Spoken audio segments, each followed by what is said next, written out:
এবং এটা যতক্ষণ পর্যন্ত ক্লিন হবে আজকে যদি না হয় আমরা কালকে পর্যন্ত এই কাজ অব্যাহত থাকবে। পাশাপাশি আমরা পরিচ্ছন্ন কর্মী দিয়েছি প্রতিদিনের জন্য, ডেইলির জন্য, তারা পরিচ্ছন্ন করবে। এরপরেও যদি পরিচ্ছন্ন করতে ব্যর্থ হয় এবং লোক বলের যদি দরকার হয় তাহলে আমরা প্রত্যেক মাসে একবার অথবা দুইবার করে আমরা নিজেরা উদ্যোগ নিয়ে আমরা তাদের ক্লিনিংয়ে সহযোগিতা করবো। এবং যদি রেগুলার যদি যে 3 জন দেওয়া হয়েছে তার বাদেও যদি আরও লাগে সেটারও আমরা ব্যবস্থা করে দেবো ইনশাল্লাহ। আমরা পরিষ্কার পরিচ্ছন্ন চাই, আমরা এই সেবাটা আমরা নিশ্চিত করতে চাই। একটা সুস্থ লোক এসে যেন হাসপাতালে অসুস্থ হয়ে বাড়িতে না ফেরে। সবাইকে ধন্যবাদ। এই কাজ চলমান থাকবে।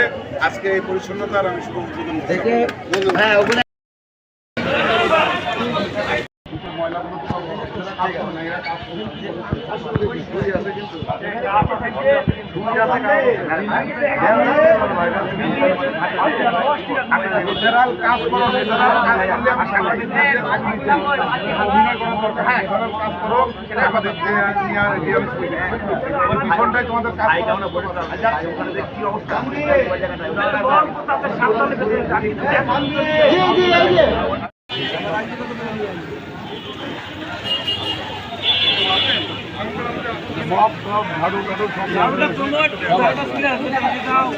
শুরু করে দেন বিসমিল্লাহ বলে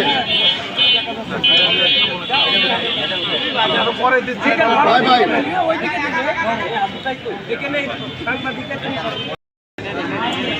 নাজিব কই ভাড়া ঝাড়ু দাঁড়া